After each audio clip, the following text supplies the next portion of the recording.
어머님, 집 비워두면 뭐해요? 그냥 팔아요. 어차피 나중에 우리 거잖아요. 차갑고 태연한 목소리였어요. 74년을 살면서 정자는 그 목소리가 그렇게 낯설게 들릴 줄 몰랐어요. 자기 아들 곁에서 자기 며느리 입에서 나온 말이었으니까요. 가족이라는 이름 아래 가장 깊이 숨겨뒀던 말.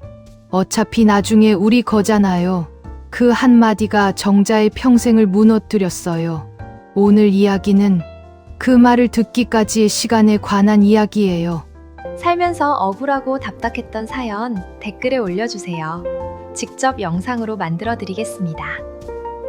끝까지 함께 해주실 분들 지금 바로 좋아요와 구독 먼저 눌러주세요. 이런 이야기 주변에 꼭 나눠주셔야 할 것 같아서요. 자, 그럼 시작할게요. 설거지를 하고 있었어요. 찬물이 손등을 타고 내려오는 느낌. 늦가을이 되면 수돗물이 유독 빨리 차가워지는데 그날도 그랬어요. 정자는 찬물에 손을 담근 채 그릇을 닦으면서 창밖을 바라봤어요. 마당 한쪽에 심어둔 감나무. 남편이 살아있을 때 같이 심은 나무였어요. 올해도 어김없이 감이 주렁주렁 달렸는데 따줄 사람이 없어서 그냥 매달려 있었어요. 올해도 혼자네. 그 생각을 했는데 이상하게 눈물은 나지 않았어요. 어느 순간부터 눈물도 말라버린 것 같았어요. 남편이 간지 벌써 3년이 지난 일이니까요. 정자가 혼자 살기 시작한 건 3년 전 겨울이었어요. 남편 윤 씨가 뇌졸중으로 갑자기 쓰러졌고 병원을 다녀온 지 열흘도 안 돼서 눈을 감았어요. 너무 갑작스러워서 실감이 나질 않았어요. 장례를 치르고 집으로 돌아왔을 때 텅 빈 안방을 보고서야 정자는 혼자라는 걸 실감했어요. 그래도 버텼어요. 아침이면 밥을 지어 먹고 오후엔 동네를 한 바퀴 걷고 저녁엔 텔레비전을 켜두고 잠드는 일상을 꾸렸어요. 가끔 이웃 강미경이 찾아와서 같이 차 한 잔 마시기도 했고 손녀 민지가 주말에 전화를 걸어오기도 했어요. 그런데 겨울이 오자 무릎이 더 심해졌어요. 계단 오르내리기가 힘들어지고 어느 날 아침엔 혼자 일어나다가 넘어져서 한참을 바닥에 앉아 있었어요. 아무도 없는 방에서 혼자. 그날 처음으로 생각했어요. 요양원을 알아봐야 하나. 며느리 소연이 전화를 걸어온 건 정자가 요양원 안내 책자를 펼쳐놓고 들여다보던 날 저녁이었어요. 어머님, 요즘 어떠세요? 무릎은 좀 어떠세요? 목소리가 따뜻했어요. 정자는 솔직하게 말했어요. 요양원을 좀 알아보고 있어. 혼자 있으니까 자꾸 넘어지고 그래서. 잠깐 침묵이 흘렀어요. 그러더니 소연이 말했어요. 어머님, 요양원은 왜 가세요?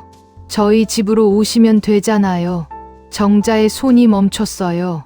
책자 위에 올려뒀던 손이요. 그래도 되겠어? 너희한테 짐이 될 텐데. 무슨 말씀이세요? 짐이라니요. 어머님이 얼마나 힘드셨을까. 저희가 부족했죠. 그 다음 날 태수도 전화를 걸어왔어요. 엄마, 소연이한테 들었어. 같이 살자. 혼자 계시다가 무슨 일 생기면 우리가 더 걱정되잖아. 정자는 수화기를 쥔 채 창밖을 바라봤어요. 감나무가 찬바람에 흔들리고 있었어요. 그래도 가족인데, 가족이잖아. 이웃 강미경은 달랐어요. 정자가 아들 집으로 들어가기로 했다고 말하자마자 미경은 찻잔을 내려놓으며 물었어요. 집은 어떻게 하려고? 전세 놓으려고. 생활비 보탬도 되고. 미경은 잠시 말이 없었어요. 그러다가 조심스럽게 말했어요. 정자야, 요즘 세상의 가족도 너무 쉽게 믿으면 안 돼.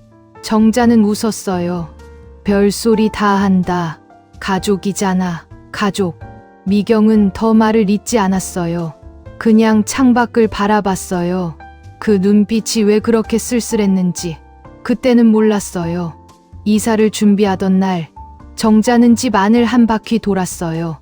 좁은 부엌, 낮은 천장, 마당으로 난 작은 유리문. 남편과 30년 넘게 살았던 곳이었어요. 아들 태수가 10살 때 자전거 타다 넘어져서 울며 들어오던 현관. 손녀 민지가 어릴 때 이불을 끌고 나와 거실에서 잠들던 자리. 그 모든 것들이 이 낡은 집 안에 박혀 있었어요. 정자는 안방 문 손잡이를 잠깐 잡았어요. 차갑고 조금 녹슨 느낌. 남편이 매일 잡던 손잡이였어요. 잘 있어라. 소리 내지 않고 말했어요. 아들 집으로 들어가던 날 손녀 민지가 마중을 나왔어요. 할머니, 제 방 옆방으로 모셨어요. 제가 매일 얼굴 볼 수 있어요. 민지의 눈이 반짝였어요. 정자는 그 눈을 보며 처음으로 마음이 조금 놓였어요. 소연이도 현관에서 기다리고 있었어요. 어머님, 오시느라 힘드셨죠? 얼른 들어오세요. 방 따뜻하게 해뒀어요. 저녁상이 잘 차려져 있었어요. 정자가 좋아하는 된장찌개에 생선구이까지요. 이렇게 사는 게 맞는 것 같다. 혼자보다는. 정자는 숟가락을 들며 생각했어요. 그 생각이 얼마나 오래 갈 수 있을지는 그때는 아직 알지 못했어요. 처음 한 달은 진짜였어요.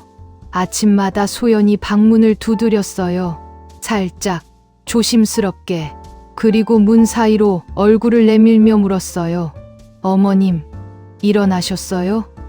아침 준비됐어요. 정자는 그 목소리가 좋았어요. 혼자 살 때는 아침마다 자기가 자기한테 말을 걸었거든요. 오늘도 밥 먹어야지. 오늘도 약 챙겨야지. 그게 얼마나 쓸쓸한 일인지는 해본 사람만 알아요. 밥상도 잘 차려졌어요. 정자 입맛에 맞게 간을 약하게 한 국, 부드러운 두부조림. 소연이 처음부터 물어봤었어요. 어머님 드시기 불편한 음식 있으세요? 그 말 한마디가 정자는 참 고마웠어요. 이렇게 살아도 되는 건가 싶었어요. 병원 다닐 때가 제일 든든했어요. 정자는 무릎 때문에 한 달에 2번씩 정형외과를 다녔는데 소연이 꼭 같이 따라왔어요. 접수도 해주고 처방전 받아서 약도 타오고 주사 맞고 나올 때 팔을 잡아주기도 했어요. 대기실에 앉아서 기다리다가 정자가 나오면 제일 먼저 물었어요. 많이 아프셨어요? 괜찮으세요? 정자는 그때마다 손을 내저었어요. 괜찮아, 괜찮아. 그러면서도 속으로는 뭔가 뭉클한 게 올라왔어요. 이런 게 가족이지 싶었어요. 이런 게 맞는 거지. 손녀 민지도 다정했어요. 학교 갔다가 돌아오면 꼭 정자 방에 먼저 들렀어요. 가방을 메고 문을 두드리며 들어와서는 옆에 털썩 앉아 학교 이야기를 늘어놓았어요. 교수가 어쩌고, 과제가 어쩌고, 친구가 어쩌고. 정자는 반도 못 알아들었지만 그냥 들었어요. 그 목소리가 좋았으니까요. 집 안에 젊은 목소리가 가득한 게 2달쯤 지났을 때 작은 것들이 시작됐어요. 처음은 설거지였어요. 소연이 퇴근하고 늦게 들어오던 날이었어요. 싱크대에 그릇이 수북이 쌓여 있었는데 정자가 먼저 손을 댔어요. 어차피 하루 종일 집에 있었고 가만히 앉아 있기도 못했으니까요. 소연이 들어오면서 말했어요. 어머님, 이런 거 하셔도 돼요. 제가 할게요. 아니야, 나야 시간 많은데 뭘. 이 정도는 해야지. 그게 시작이었어요. 그 다음 날부터 소연이 자연스럽게 남겨뒀어요. 설거지를. 퇴근이 늦는 날은 물론이고 그렇지 않은 날도요. 정자는 이상하다 싶으면서도 그냥 했어요. 가족이니까, 같이 사는 거니까. 청소도 마찬가지였어요. 처음엔 정자가 자기 방만 쓸었는데 어느 날 소연이 말했어요. 어머님, 마침 청소기 꺼내셨으면 거실도 좀 밀어주실 수 있어요? 제가 오늘 회의가 있어서요. 그럼 그 정도야. 거실이 되더니 화장실이 됐어요. 화장실이 되더니 베란다가 됐어요. 정자는 허리를 펴며 생각했어요. 뭐, 내가 여기 있으니까 이 정도는 해야지. 손주 도시락이 추가된 건 3달쯤 됐을 때였어요. 태수 아들, 그러니까 정자 입장에서는 작은 손주 재준이가 중학교에 다녔는데 학교, 급식이 입에 안 맞는다고 자꾸 투정을 부렸어요. 소연이 어느 날 슬쩍 말을 꺼냈어요. 어머님, 재준이가 할머니 밥이 좋다고 그러던데요. 가끔 도시락 좀 싸줄 수 있으세요? 애가 밥을 너무 안 먹어서. 정자는 웃었어요. 그래, 손주 밥이야 당연히 싸줘야지. 일주일에 한두 번이 매일이 됐어요. 매일 아침 6시 반에 일어나서 반찬을 볶고 밥을 담고 도시락 통에 꾹꾹 눌러 넣었어요. 무릎이 시큰거렸지만 그냥 했어요. 손주가 맛있다고 하면 그걸로 됐으니까요. 나도 쓸모 있는 사람이구나 싶었어요. 그 생각이 얼마나 순진한 것이었는지 그때는 몰랐어요. 이상한 낌새를 처음 느낀 건 저녁 식탁에서였어요. 아들 태수가 요즘 들어 얼굴이 어둡다 싶었는데 어느 날 밥을 먹다가 소연과 눈빛을 교환했어요. 뭔가를 서로 확인하는 것 같은 눈빛.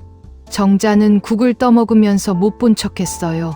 가족끼리 살다 보면 그런 날도 있는 거니까요. 그런데 그 다음 날이었어요. 소연이 설거지하는 정자 옆에 와서 말했어요. 아주 자연스럽게 마치 날씨 이야기를 하듯이. 어머님, 요즘 물가가 너무 올랐죠? 그러게. 장 보러 가면 깜짝깜짝 놀라. 저희도 좀 빠듯해서요. 어머님 계시면 내 식구잖아요. 혹시 생활비 좀 보태주실 수 있으세요? 조금이요. 부담 안 되시게. 정자의 손이 잠깐 멈췄어요. 찬물 속에 담긴 손이요. 얼마나? 70만 원 정도요. 한 달에. 부담되시면 더 조정할 수 있어요. 정자는 대답하지 않고 그릇을 닦았어요. 거품이 손등으로 흘러내렸어요. 70만 원. 많다는 생각이 먼저 들었어요. 혼자 살 때 한 달 생활비가 그 정도였으니까요. 그런데 말이 안 나왔어요. 반박하기가. 여기서 밥도 먹고 방도 쓰고 병원도 같이 다니는데 그게 공짜는 아니지. 나도 보태야지. 알았어. 짧게 대답했어요. 소연은 감사해요. 어머님. 하고 돌아서서 방으로 들어갔어요. 정자는 다시 그릇을 닦기 시작했어요. 물이 더 차가워진 것 같았어요. 강미경이 전화를 걸어온 건 그 주말이었어요. 잘 지내? 거기 괜찮아? 응, 괜찮아. 잘 있어. 생활비는 안 내지? 거기서? 정자는 잠깐 머뭇거렸어요. 그 머뭇거림이 너무 길었는지 미경이 먼저 말했어요. 냈구나. 가족이 같이 사는 건데 나도 보태야지. 수화기 너머로 긴 숨소리가 들렸어요. 정자야, 너 전세금은 어디 있어? 통장에 있지. 손 안 댔지? 당연하지. 그건 내 노후 자금인데 잘 지켜. 그것만큼은. 정자는 웃었어요. 별사람 다 있네. 가족한테 그게 무슨 소리야. 전화를 끊고 나서도 미경의 목소리가 귓가에 남았어요. 잘 지켜. 그날 밤 정자는 오래 잠들지 못했어요. 천장을 보며 누워서 생각했어요. 설거지, 청소, 도시락, 생활비. 하나씩 놓고 보면 다 말이 되는 것들이었어요. 억울할 것도 없었어요. 그런데 왜 이렇게 가슴이 묵직한지, 이게 맞는 건지 아닌 건지 대답이 나오지 않았어요. 마당 쪽 창문으로 달빛이 들어왔어요. 이 방엔 감나무가 없었어요. 남편이 심은 그 나무는 아직 옛집 마당에 있겠지요. 지금쯤 감이 다 떨어지고 빈 가지만 남았을 거예요. 정자는 눈을 감았어요. 잘 있겠지. 그 나무도 70만 원은 첫 달만이었어요. 이 달 생활비를 내고 나면 다음 달엔 또 다른 이유가 생겼어요. 물가 이야기로 시작했던 게 어느새 병원비가 됐고 손주 학원비가 됐고 집 수리비가 됐어요. 매번 소연의 말투는 똑같았어요. 조용하고 부드럽고 마치 당연한 부탁을 하는 것처럼. 정자는 그 말투가 점점 무서워졌어요. 화를 낼 수도 없고 모른 척할 수도 없는. 그 조용함이요. 4달째 되던 달이었어요. 소연이 거실 소파에 앉아 핸드폰을 보다가 정자가 지나가자 말했어요. 고개도 들지 않고요. 어머님, 재준이 이번에 수학학원 바꿨어요.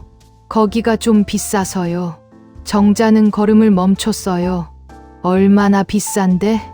한 달에 45만 원이요. 근데 거기 애들이 다 가는 데라서 빼기가 좀 그렇더라고요.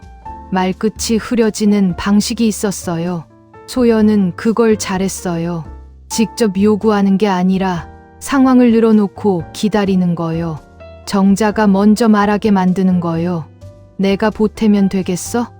소연이 그때서야 고개를 들었어요. 웃으면서요. 어머님이 그렇게 말씀해 주시니까 감사하죠. 조금만 도와주시면 돼요.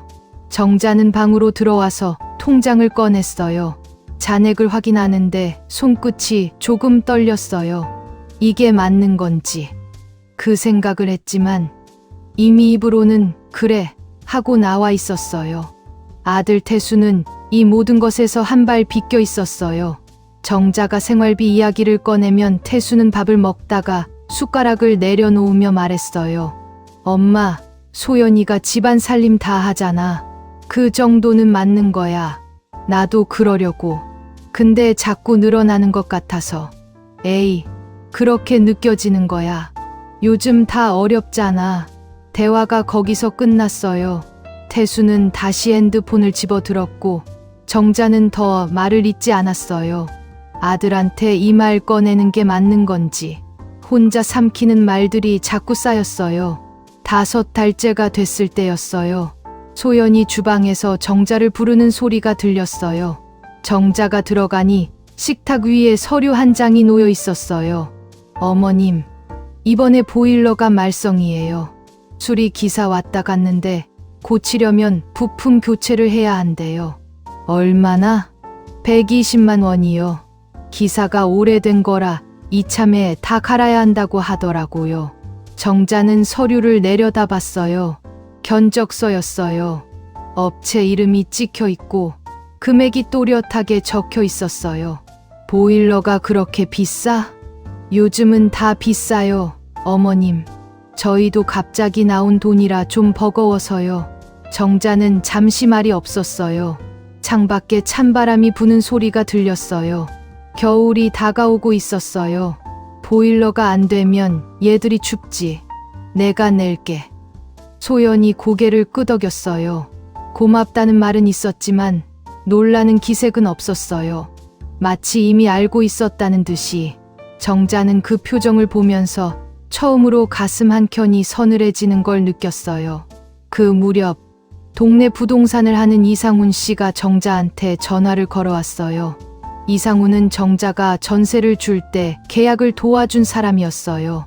수수료 깎아준다며 친절하게 굴던 사람이었는데 한 번도 먼저 연락이 없다가 갑자기 전화가 왔어요. 어머니, 요즘 잘 지내세요? 혹시 집 매매 생각 있으세요? 정자는 전화를 귀에 댄 채 잠깐 멈췄어요. 매매? 갑자기 왜요? 아, 요즘 그 동네 집값이 좀 올라서요. 지금 팔면 시세 좋을 것 같아서 여쭤보는 거예요. 나는 팔 생각 없어요. 아, 네. 그러시구나요. 근데 혹시 최근에 누가 가격 물어본 적 있으세요? 정자는 이상한 느낌이 들었어요. 아무도 물어본 적이 없다고 대답하려는데 문득 한 달 전 기억이 스쳤어요. 태수가 소연이랑 낮은 목소리로 대화하다가 정자가 들어오자 조용해졌던 날이요. 없어요. 짧게 대답하고 전화를 끊었어요. 핸드폰을 손에 쥔 채 정자는 그 자리에 서 있었어요.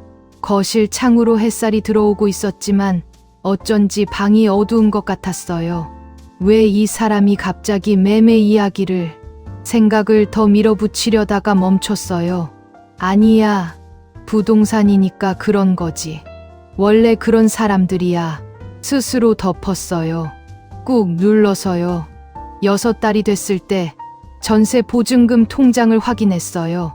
정자는 혼자 방에 앉아서 통장 정리를 했어요. 생활비, 학원비, 병원비, 보일러 수리비 하나하나 적어 내려가다가 손이 멈췄어요. 6개월 만에 빠져나간 돈이 700만 원이 넘었어요. 정자는 숫자를 한참 들여다봤어요. 틀린 건 아닌지 다시 세어봤는데 틀리지 않았어요. 700만 원. 달마다 조금씩. 이유는 달랐지만 결과는 같았어요. 내 통장에서 나간 돈이야. 갑자기 방이 조용해졌어요. 바깥에서 손주 재준이가 뭔가 떠드는 소리가 들렸지만 그 소리가 멀게 느껴졌어요. 이게 맞는 건가? 정말로 이게 맞는 건가? 그날 저녁 손녀 민지가 방에 들어왔어요. 가방을 맨 채로 문을 두드리고 들어오더니 정자 옆에 앉아서 통장을 봤어요. 정자가 미처 덮기 전에요. 민지가 아무 말도 안 했어요. 숫자를 본 건지 안 본 건지도 모르겠었어요. 그냥 잠자코 옆에 앉아 있다가 조용히 물었어요. 할머니, 혹시 힘드세요? 정자는 웃었어요. 입꼬리를 올리고 눈가에 힘을 주고 힘들긴 뭐가 힘들어. 나야 편하지. 민지는 한 박자 늦게 고개를 끄덕였어요. 그래요. 다행이다.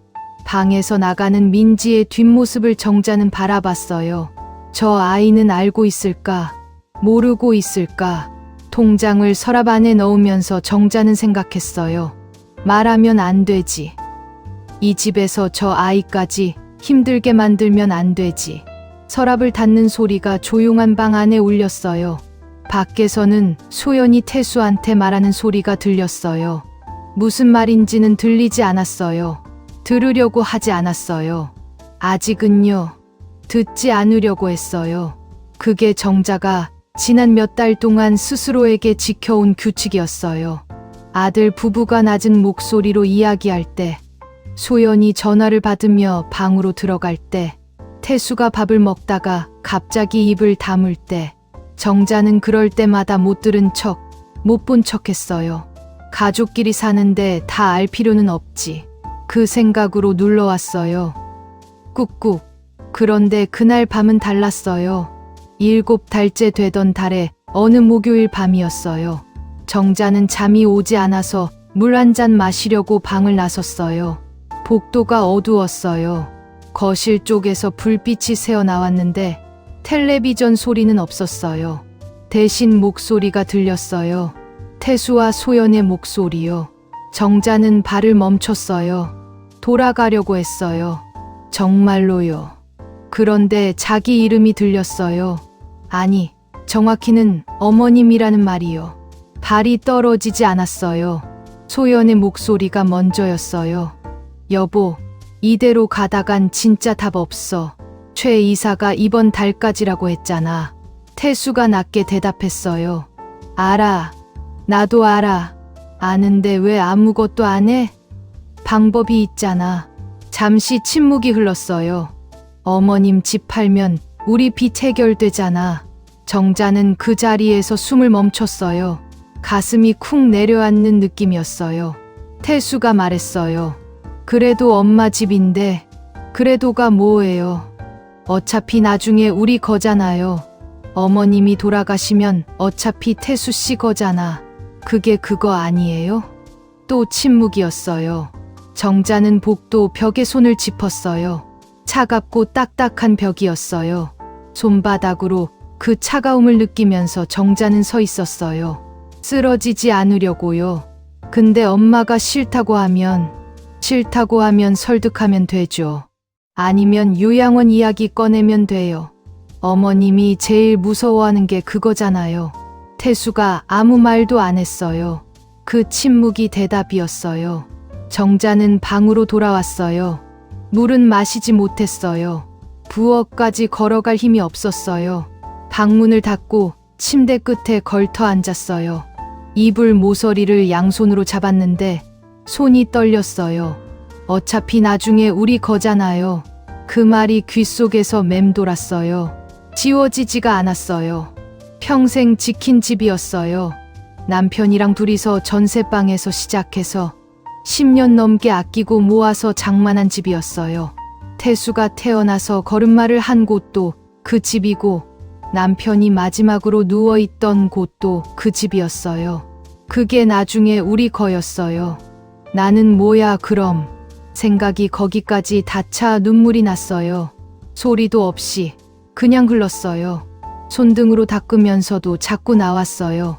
가족이라고 생각했는데 그 다음 날부터 소연의 태도가 달라졌어요.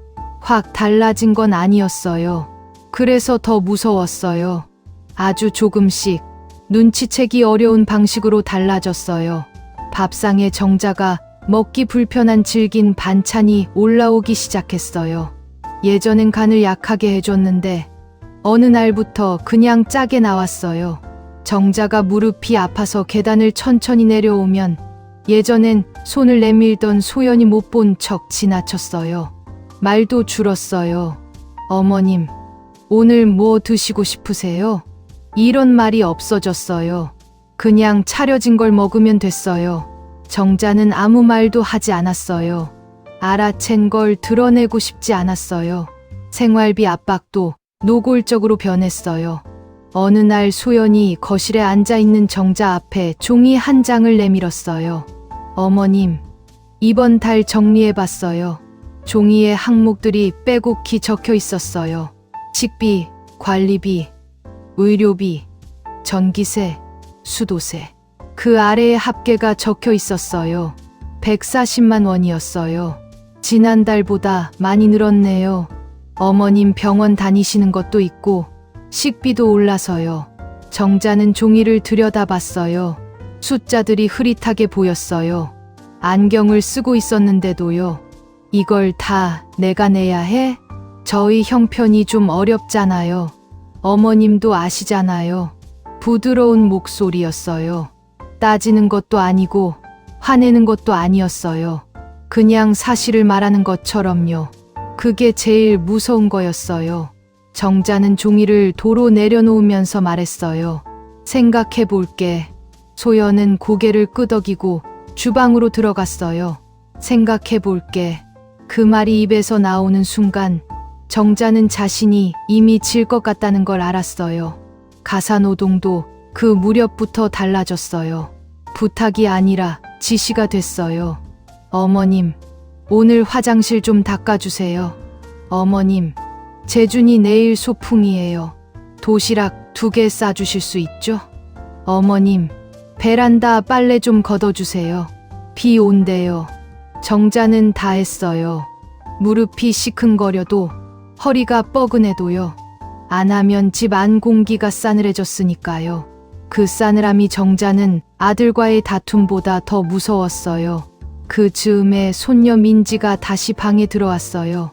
저녁을 먹고 나서 설거지를 마친 정자가 방에 들어와 앉아 있는데 민지가 조용히 문을 두드렸어요. 할머니, 저예요. 들어온 민지는 말없이 옆에 앉았어요. 예전처럼 학교 이야기를 늘어놓지 않았어요. 그냥 앉아 있었어요. 정자 손 위에 자기 손을 살짝 얹었어요. 따뜻했어요. 정자는 그 따뜻함에 눈물이 나올 것 같아서 천장을 봤어요. 민지야, 할머니 손이 거칠지? 아니요. 따뜻해요. 잠시 있다가 민지가 조심스럽게 말했어요.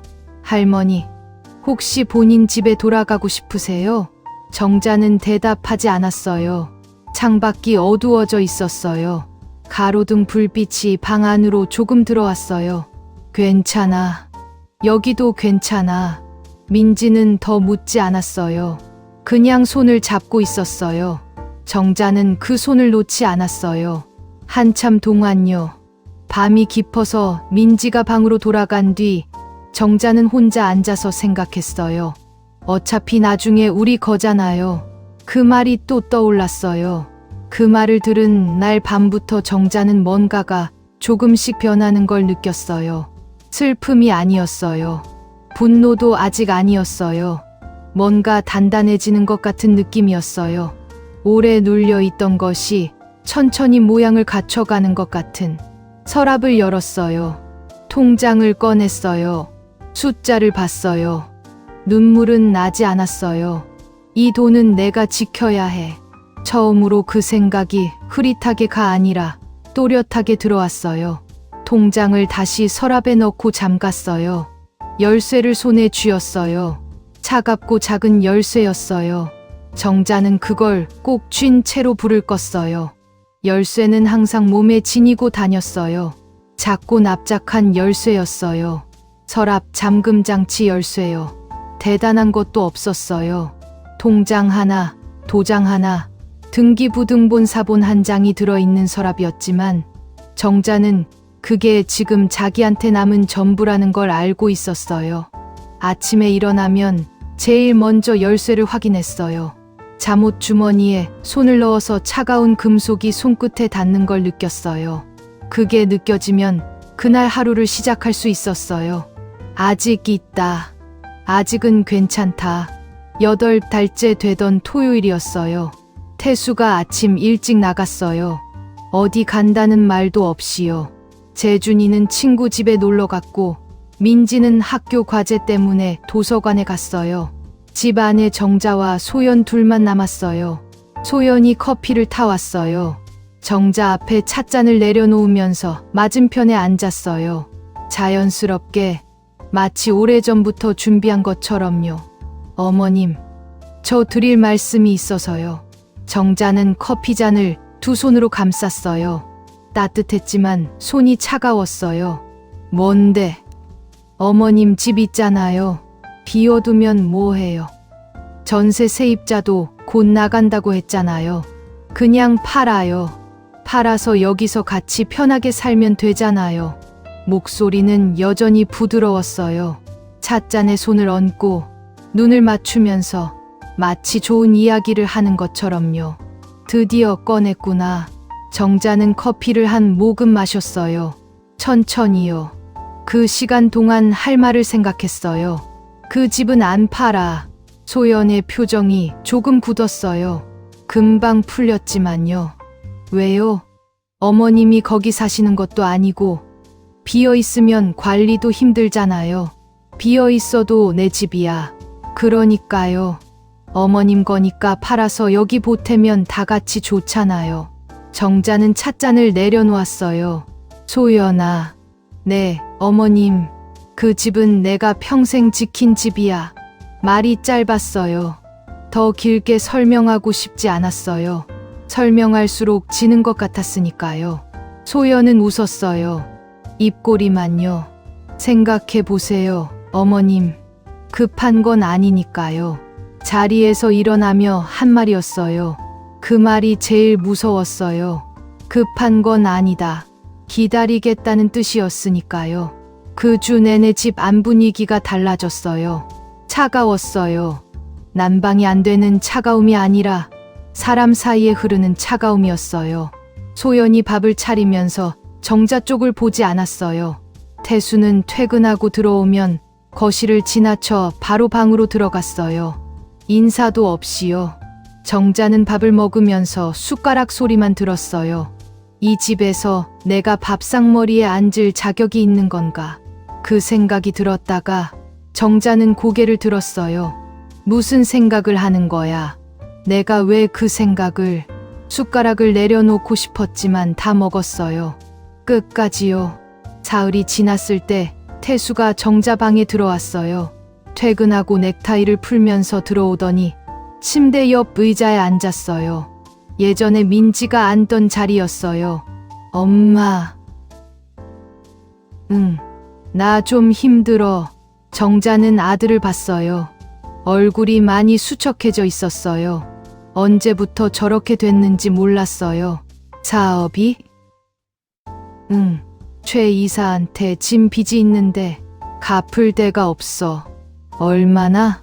태수가 숫자를 말했어요. 정자는 숨을 들이마셨어요. 작은 소리로 태수가 듣지 못하게요. 그래서 엄마한테 부탁하는 거야. 집 팔아서 그거 갚고 나머지는 엄마 드릴게. 나머지. 응, 집값에서 빚 갚고 남은 거. 정자는 창밖을 봤어요. 어두워져 있었어요. 아들아, 그 집이 얼마짜리인 줄 알아? 빚 갚고 나면 얼마나 남을 것 같아? 태수가 대답을 못했어요. 엄마 앞으로 뭐가 남아? 그걸 생각해 봤어? 같이 살잖아. 여기서 같이 살면 되잖아. 정자는 아들 얼굴을 오래 봤어요. 그 얼굴이 10살짜리 태수 얼굴이랑 겹쳐 보였어요. 넘어지면 울면서 달려오던 그 아이요. 이 아이가 이렇게 됐구나. 슬펐어요. 화가 나면서도 슬펐어요. 나는 못해. 태수가 일어나면서 말했어요. 낮고 차갑게요. 엄마는 왜 이렇게 가족한테 야박해? 방문이 닫혔어요. 정자는 그 소리를 들으면서 이불 위에 손을 올렸어요. 열쇠가 주머니 안에 있는지 확인했어요. 있었어요. 야박한 게 아니야. 살아야 하는 거야. 그로부터 나흘 뒤였어요. 소연이 서류를 가지고 왔어요. 탁자 위에 조용히 내려놓으면서 말했어요. 어머님, 이거 한번 보세요. 서류 맨 위에 작은 글씨로 위임장이라고 적혀 있었어요. 정자는 서류를 들지 않았어요. 이게 뭐야? 어머님이 직접 매매 절차 밟으시기 힘드시니까 저희한테 위임해 주시면 저희가 다 처리해 드릴게요. 어머님은 그냥 사인 한 번만 하시면 돼요. 사인 한 번. 그 말이 귓속에서 울렸어요. 싫어. 소연의 표정이 굳었어요. 이번엔 금방 안 풀렸어요. 어머님, 저희가 어머님 힘드실까봐 대신 해드리겠다는 거잖아요. 나는 그 집 팔 생각 없어. 위임도 없어. 어머님. 소연의 목소리가 한 톤 낮아졌어요. 그럼 어떻게 하실 건데요? 계속 이렇게 사실 거예요? 그래. 저희도 어머님 모시고 사는 게 쉽지 않아요. 어머님은 아세요? 매달 얼마가 들어가는지. 정자는 소연을 봤어요. 말하는 입을, 눈을요. 소연아, 나 여기 오기 전에 뭐라고 했어? 요양원 왜 가냐고. 우리 집으로 오라고 했잖아. 소연이 잠깐 멈칫했어요. 그러더니 말했어요. 또렷하게요. 그럼 요양원 가셔야죠. 방 안이 조용해졌어요. 시계 소리만 들렸어요. 벽에 걸린 시계요.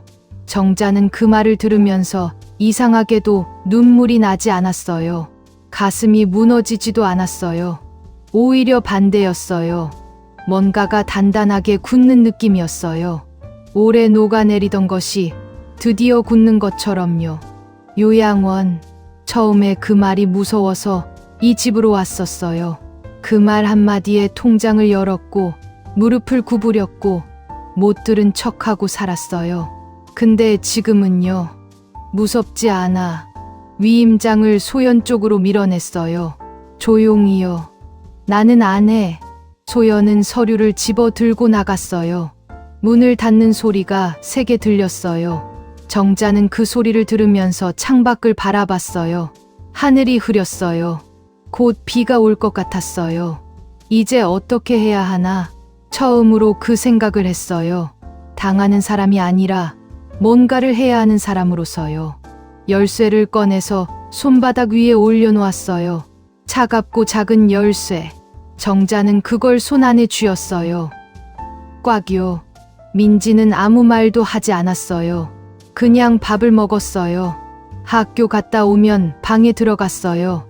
가족들이 거실에서 텔레비전을 볼 때도 민지는 자기 방에 있었어요. 정자는 그게 공부 때문인 줄 알았어요. 그런데 아니었어요. 민지가 무언가를 하고 있다는 걸 정자가 눈치챈 건 어느 날 새벽이었어요. 잠이 얕아진 탓에 자꾸 깼어요. 새벽 2시쯤이었는데 복도 쪽에서 불빛이 보였어요. 민지 방문 아래로 가느다란 빛이 새어나왔어요. 정자는 방문을 살짝 두드렸어요. 민지야, 앉아. 잠깐 사이가 있다가 대답이 왔어요. 할머니, 잠깐만요. 문이 열렸어요. 민지는 노트북을 무릎 위에 올려놓고 있었어요. 화면을 얼른 닫으려다가 정자 눈이랑 마주쳤어요. 뭐 보고 있어? 그냥 과제요. 목소리가 조금 굳어 있었어요. 정자는 더 묻지 않았어요. 그냥 봤어요. 민지를요. 눈이 빨개져 있었어요. 많이 울었거나 오래 자지 않았거나. 그래. 너무 무리하지 마라. 할머니도요. 정자가 돌아서는데 민지가 말했어요. 조용하게요. 할머니, 저 믿지요? 정자는 돌아봤어요. 당연하지. 민지가 고개를 끄덕였어요. 뭔가를 다짐하는 것 같은 표정으로요. 그로부터 열흘 뒤였어요. 오후에 초인종이 울렸어요. 태수도 소연도 없는 시간이었어요. 정자가 문을 열었더니 단정한 차림의 여자가 서 있었어요. 40대 초반쯤 돼 보이는 부드럽고 차분한 인상이었어요. 안녕하세요. 저는 구청 노인복지과에서 나온 박은정이라고 해요. 혹시 윤정자 어르신 맞으세요? 정자는 그 자리에서 굳었어요. 구청에서요? 네.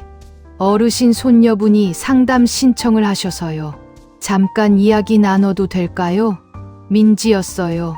정자는 박은정을 안으로 들였어요. 소파에 마주 앉았는데 손이 떨렸어요. 뭔가 잘못된 일이 생기는 것 같은 느낌이었어요. 아니면 오히려 잘된 일인지도 몰랐어요. 판단이 서지 않았어요. 박은정은 서두르지 않았어요. 먼저 물을 한 잔 마셨어요. 그러고 나서 조용히 물었어요. 어르신, 요즘 어떻게 지내세요? 그냥 지내죠. 힘드신 건 없으세요? 정자는 잠깐 망설였어요. 이 사람한테 얼마나 말해야 하는 건지, 말하면 어떻게 되는 건지 아무것도 몰랐어요. 가족끼리 사는 거라서요. 그렇죠. 가족이니까 더 말하기 어려우실 수 있어요. 박은정의 목소리가 조용했어요. 재촉하지 않았어요. 어르신, 제가 들은 이야기를 먼저 말씀드려도 될까요? 그게 맞는지 아닌지 들으시면서 말씀해 주세요. 정자는 고개를 끄덕였어요. 박은정이 천천히 말했어요. 생활비 요구, 가사노동, 위임장, 집 매매 압박. 민지가 전달한 것들이었어요. 정자는 듣는 내내 손을 무릎 위에 올려놓고 있었어요. 손이 자꾸 떨려서 꽉 쥐고 있었어요. 다 맞았어요. 한 가지도 틀리지 않았어요. 맞아요. 두 글자가 나오는데 오래 걸렸어요. 다 맞아요. 박은정이 고개를 끄덕이며 말했어요. 어르신, 이건 어르신 잘못이 아니에요. 그리고 이건 단순한 가족 갈등이 아닐 수 있어요. 노인 재산 압박 문제일 가능성이 있습니다. 노인 재산 압박. 그 말이 낯설었어요. 뉴스에서나 듣던 말이었어요. 다른 집 이야기인 줄 알았어요. 우리 아들이 그런 건가요? 의도가 어떻든 결과적으로 어르신이 재산상 피해를 입고 계신 건 맞아요. 지금부터라도 어르신 재산을 지키는 방법을 같이 찾아봐야 해요. 정자는 창밖을 봤어요. 오후 햇살이 들어오고 있었어요. 내가 피해를 입고 있는 거구나. 그 말을 머릿속에서 한 번 더 되뇌었어요. 인정하기 싫었지만 인정해야 했어요. 며칠 뒤 민지가 정자를 데리고 변호사 사무실에 갔어요. 이재훈 변호사는 40 중반쯤 됐는데 노인 재산 보호 사건을 전문으로 한다고 했어요. 안경을 쓰고 낮은 목소리로 말하는 사람이었어요. 정자는 처음에 긴장했는데 이재훈이 물 한 잔 내밀면서 말했어요. 어르신, 천천히 말씀하세요. 급하지 않아요. 그 말에 긴장이 조금 풀렸어요. 정자는 처음부터 말했어요. 요양원 이야기를 듣던 날부터 위임장을 밀어냈던 날까지요. 말하는 동안 민지는 옆에 앉아서 아무 말도 하지 않았어요. 그냥 가만히 있었어요. 이재훈이 서류들을 펼쳐놓으며 말했어요. 어르신, 위임장 초안이 이미 작성되어 있었던 거 아세요? 초안이요? 손녀분이 가져온 자료를 보면 아드님 부부가 위임장 양식을 미리 출력해뒀어요. 날짜까지 적어놓은 것도 있어요. 정자는 그 말을 듣고 아무 말도 못했어요. 미리 준비해둔 거였어요. 처음부터요. 처음부터 계획이 있었구나. 이재훈이 조용히 말을 이었어요. 그리고 한 가지 더요. 매매 진행 정황도 있어요. 이재훈이 꺼낸 서류 중에 부동산 상담 기록이 있었어요. 동네 부동산 이상훈 씨가 작성한 상담 내용이었어요. 태수 부부가 정자 집 가격을 알아보러 왔다는 내용이었어요. 날짜가 찍혀 있었어요. 정자가 이 집으로 이사 온 지 2달도 안 됐을 때였어요. 이상훈 씨가 직접 자료를 제공해 주셨어요. 어르신한테 전화한 것도 사실 어르신이 상황을 모르는 것 같아서 걱정이 됐기 때문이라고 하시더라고요. 정자는 그날 전화가 떠올랐어요. 혹시 누가 가격 물어본 적 있으세요? 그 질문이 그런 뜻이었구나 싶었어요. 2달도 안 됐을 때부터요? 네. 정자는 손을 무릎 위에 내려놓았어요. 힘이 빠지는 것 같았어요. 처음 소연이 전화했을 때부터였을까요? 따뜻한 밥상, 병원 동행, 부드러운 목소리. 그게 다 계획이었을까요? 아니면 중간에 사업이 어려워지면서 달라진 걸까요? 알 수 없었어요. 그리고 지금은 그게 중요한 게 아니었어요. 민지가 정자 손을 잡았어요. 할머니, 이제 저희가 같이 있을게요. 정자는 민지를 봤어요. 이 아이가 혼자서 얼마나 발품을 팔았을까요? 구청에 전화하고 변호사를 알아보고 자료를 모으고 대학 다니면서요. 눈물이 나올 것 같았는데 정자는 꾹 눌렀어요. 고생했다. 우리 민지. 민지는 고개를 저었어요. 할머니가 고생하셨죠. 돌아오는 버스 안에서 두 사람은 말이 없었어요. 창밖으로 동네 풍경이 흘러갔어요. 익숙한 골목, 익숙한 간판들. 정자는 그 풍경을 보면서 생각했어요. 내가 왜 이걸 잊어야 했을까? 두려웠던 거였어요. 가족이 무너지는 게, 아들과 등지는 게, 가족이라는 울타리 밖으로 나가는 게. 그런데 울타리가 처음부터 없었던 건지도 몰랐어요. 민지가 조용히 말했어요. 할머니, 앞으로 아무것도 사인하면 안 돼요. 뭐가 오든 저한테 먼저 보여줘요. 알았어. 그리고 통장이랑 도장 따로 보관할 수 있는데 찾아봐요. 은행 금고 같은데. 응. 버스가 멈췄다가 다시 출발했어요. 정자는 창에 기댔어요. 유리가 차가웠어요. 나는 이제 어떻게 되는 건가 두렵기도 했어요. 아직도요. 아들과 마주쳐야 할 날, 소연과 같은 밥상에 앉아야 할 아침, 그게 다 남아 있었으니까요. 그런데 그 두려움 아래에 뭔가 다른 게 생겨났어요. 작고 단단한 것이요. 나는 지지 않을 거야. 소리 내지 않고 생각했어요. 열쇠를 주머니에서 꺼내 손바닥 위에 올려놓았어요. 버스 진동에 흔들렸어요. 정자는 그걸 꼭 쥐었어요. 그날 아침은 평소와 똑같이 시작됐어요. 정자는 6시 반에 눈을 떴어요. 천장을 보다가 일어나서 세수를 했어요. 찬물로요. 손바닥으로 물을 떠서 얼굴에 끼얹는데 거울 속 자기 얼굴이 보였어요. 주름이 깊어진 얼굴, 하얗게 센 머리카락. 그런데 눈빛은 달랐어요. 예전보다 또렷했어요. 주머니에 열쇠를 넣었어요. 오늘은 그것 말고 한 가지가 더 있었어요. 이재훈 변호사가 건네준 명함이었어요. 작고 하얀 명함이요. 정자는 그것도 주머니에 넣었어요. 오늘이다. 소연이 연락을 해온 건 사흘 전이었어요. 태수와 소연이 거실에서 정자를 불렀어요. 마주 앉으라고 했어요.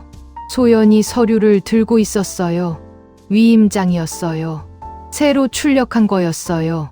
어머님, 저희가 더 기다리기가 어려워요. 이번 주 안으로 결정해 주셔야 해요. 무슨 결정?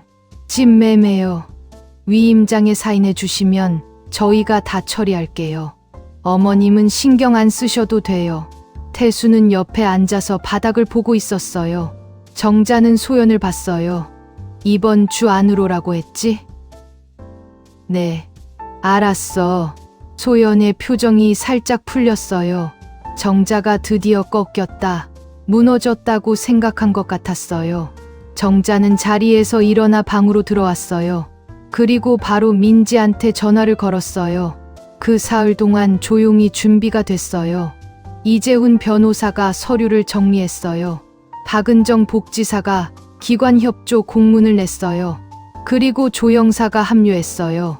경제범죄 수사팀이었어요. 노인 재산 압박 및 강요, 위임장 위조 시도 정황까지 확인된 상태였어요.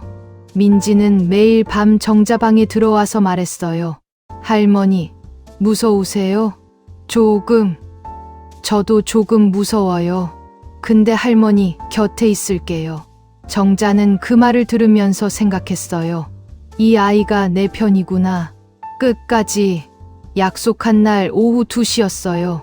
소연이 거실 탁자에 서류를 펼쳐놓고 기다리고 있었어요. 태수는 소파 끝에 앉아 있었어요.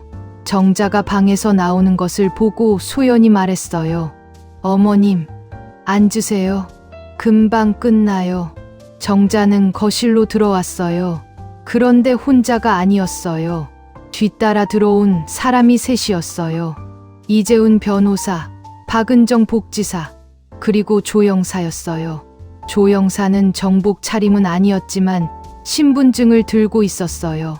소연이 자리에서 일어났어요. 이분들은 누구세요? 아무도 대답하지 않았어요. 이재훈이 탁자 위 서류를 들어서 살펴봤어요.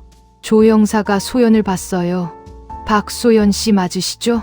소연의 얼굴이 창백해졌어요. 태수는 소파에서 일어났다가 다시 앉았어요. 무릎에 힘이 빠진 것처럼요. 조영사가 차분하게 말했어요. 저는 경제범죄 수사팀 조영사입니다. 오늘은 윤정자 어르신 재산 관련해서 몇 가지 확인할 게 있어서 나왔습니다. 소연이 목소리를 높였어요. 가족끼리 재산 이야기하는 게 무슨 범죄예요? 이게 말이 돼요? 조영사가 서류를 꺼냈어요. 이임장 초안이 어르신 동의 없이 작성된 정황이 있고요. 매매 진행을 위해 부동산 중개사와 사전 접촉한 기록도 있습니다. 그리고 지난 8달간 어르신 재산에서 인출된 금액이 총 얼마인지 아십니까? 소연이 입을 다물었어요. 태수가 고개를 숙였어요. 더 낮게요. 이재훈이 서류를 탁자 위에 내려놓으면서 말했어요. 어르신, 지금 서명하지 않으셔도 됩니다. 오늘 이 자리에서 어떤 서류에도 서명하실 필요 없어요. 정자는 고개를 끄덕였어요. 소연이 달라졌어요. 목소리가 낮아지고 빨라졌어요. 저희가 어머님 모시고 산 게 얼마인데요. 밥도 해드리고 병원도 같이 다니고 그게 다 공짜인 줄 아세요? 박은정이 조용히 말했어요. 어르신이 생활비와 각종 비용으로 납부하신 금액이 8달간 900만 원이 넘습니다. 그 외에 가사노동 시간도 기록되어 있고요. 그게 적다는 거예요? 많고 적고를 따지는 자리가 아닙니다. 위임장 서명을 강요한 사실, 집 매도를 반복적으로 압박한 사실을 확인하는 자리입니다. 소연이 정자를 봤어요. 어머님이 신고하신 거예요? 가족을요? 정자는 소연을 봤어요. 그 눈을 피하지 않고요. 소연아. 네. 내가 언제부터 가족이었어? 너한테. 소연이 입을 열었다가 닫았어요. 태수가 무너진 건 그 다음이었어요. 조영사가 태수를 봤어요. 김태수 씨, 사업 파트너 최정우 씨한테 진 채무 확인됩니다. 어머니 재산으로 변제를 시도한 정황도요. 태수의 어깨가 내려앉았어요. 나는 그냥 빚 때문에. 목소리가 잠겼어요. 정자는 아들을 봤어요. 고개를 숙인 채 어깨가 들썩였어요. 울고 있었어요. 저 아이가 저렇게 됐구나. 가슴이 아팠어요. 화가 나면서도 아팠어요.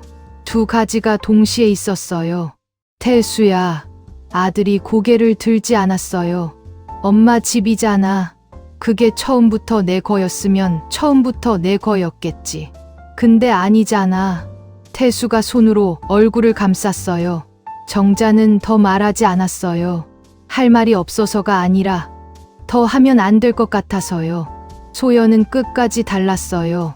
조영사가 앞으로의 절차를 설명하는 동안 소연은 팔짱을 끼고 창밖을 봤어요. 인정하지 않겠다는 자세였어요. 가족끼리 이런 걸 신고해서 어쩌자는 거예요. 어머님도 참 이러시면 나중에 후회하세요. 정자가 말했어요. 낮고 조용하게요. 소연아, 나는 8달 동안 후회하면서 살았어. 요양원 가는 게 무서워서, 아들 잃는 게 무서워서, 가족 깨지는 게 무서워서, 매일 후회하면서 참았어. 소연이 정자를 봤어요. 근데 있잖아. 이제 안 무서워. 소연이 아무 말도 하지 않았어요. 가족이라서 더 아픈 거야. 모르는 사람이 이랬으면 이렇게 아프지도 않아. 방 안이 조용해졌어요. 시계 소리가 들렸어요. 벽에 걸린 시계요. 정자가 이 집에 들어온 날부터 들었던 소리였어요. 절차가 끝나고 사람들이 돌아간 뒤였어요. 거실에 정자와 민지만 남았어요. 소연은 방에 들어갔고 태수는 밖으로 나갔어요. 어디 가는지 말하지 않고요. 민지가 정자 옆에 앉았어요. 바짝요. 할머니, 많이 힘드셨죠? 정자는 대답하지 않았어요. 거실 창밖을 봤어요. 해가 기울고 있었어요. 오후 늦게 햇살이 길게 바닥에 깔렸어요. 다 끝났구나. 그런데 이상하게도 홀가분하지 않았어요. 통쾌하지도 않았어요. 그냥 무거웠어요. 오랜 시간 들고 있던 짐을 내려놓으면 오히려 팔이 더 아픈 것처럼요. 아들 얼굴이 자꾸 떠올랐어요. 어깨가 무너지던 모습이요. 저게 내 아들인데. 민지야, 네, 할머니, 나 나쁜 엄마인 거 아니지? 민지가 정자를 봤어요. 눈이 빨개졌어요. 할머니가 왜 나쁜 엄마예요? 아들을 저렇게 만들었잖아. 할머니가 만든 게 아니에요. 민지가 정자 손을 잡았어요. 할머니는 잘못한 거 없어요. 하나도요. 정자는 그 손을 잡았어요. 따뜻했어요. 아까 세수할 때 찬물에 씻었던 손이 이제야 따뜻해지는 것 같았어요. 눈물이 났어요. 소리 없이요. 한참 동안요. 민지는 아무 말도 하지 않았어요. 그냥 손을 잡고 있었어요. 그게 충분했어요. 밤이 됐어요. 태수가 들어왔어요. 소연은 방에서 나오지 않았어요. 태수가 거실을 지나다가 멈췄어요. 정자가 앉아 있는 걸 봤어요. 한참 있다가 말했어요. 엄마. 응, 미안해. 2글자였어요. 짧았어요. 그런데 그 2글자 안에 뭔가 많은 게 들어있는 것 같았어요. 정자는 알았어요. 아들이 얼마나 힘들었을지도요. 그래도 그게 다 용서가 되는 건 아니었어요. 아직은요. 알아. 짧게 대답했어요. 태수가 방으로 들어갔어요. 정자는 다시 창밖을 봤어요. 어두워진 하늘에 별이 보였어요. 서울 하늘에서 별이 보이는 날은 드문데 그날은 보였어요. 남편, 나 잘 버텼지. 소리 내지 않고 말했어요. 열쇠를 주머니에서 꺼내 손바닥 위에 올려놓았어요. 달빛에 반짝였어요.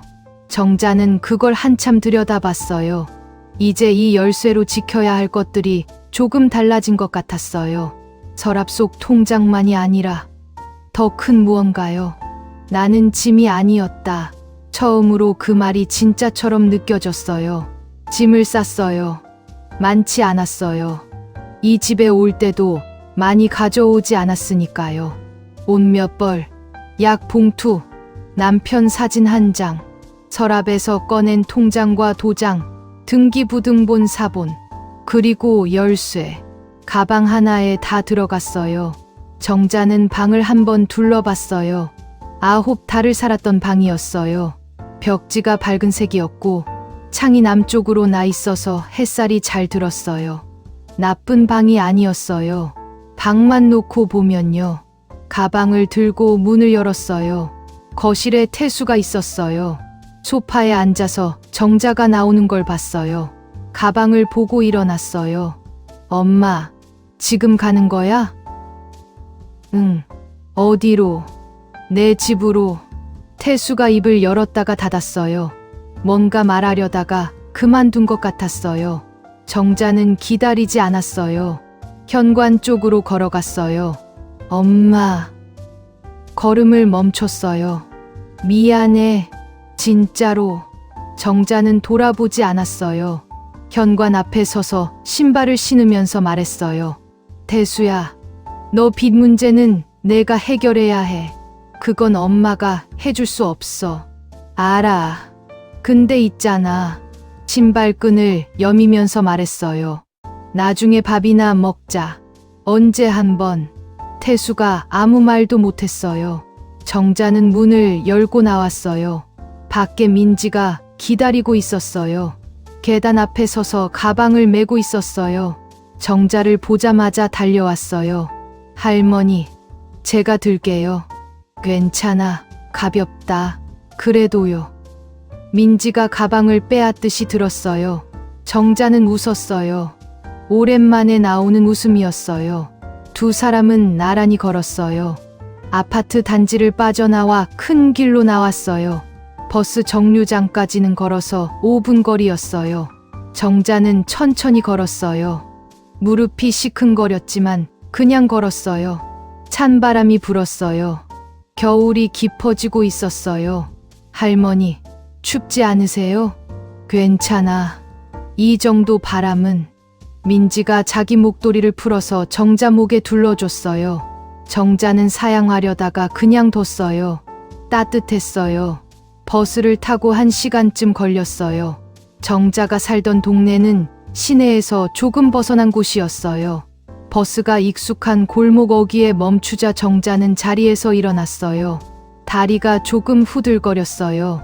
내리자마자 냄새가 났어요. 이 동네 특유의 냄새요.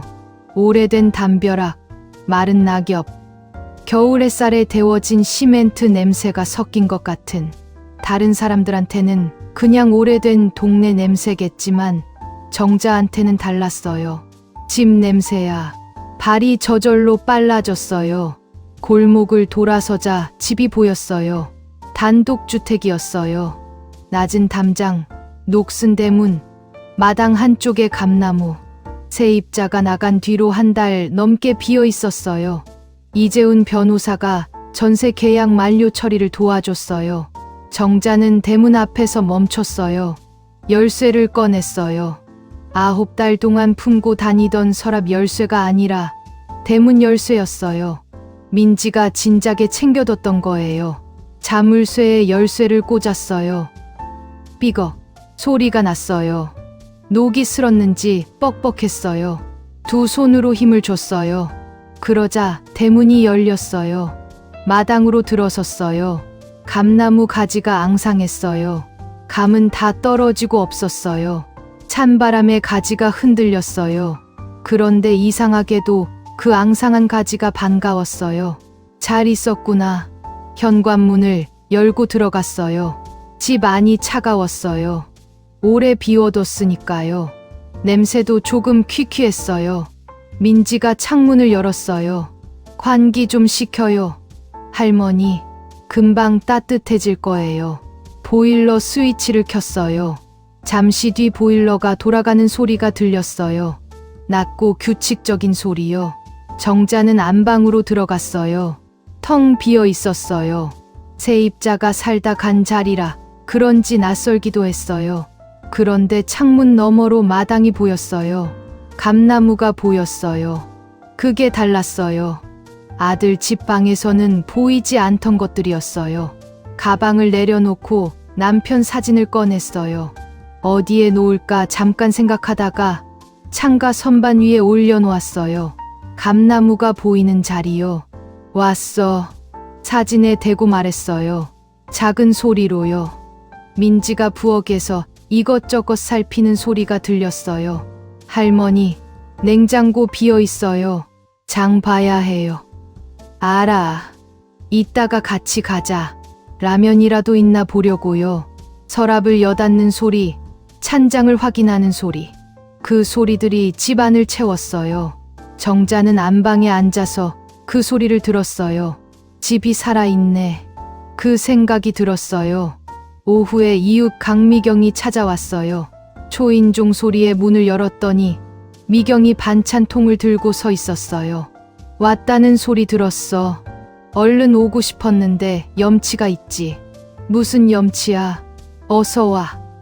미경이 들어와서 부엌에 반찬을 내려놓으며 정자를 봤어요. 한참을요. 많이 힘들었지? 응. 짧게 대답했는데 미경 눈이 빨개졌어요. 내가 그때 좀 더 말릴걸. 내가 말렸잖아.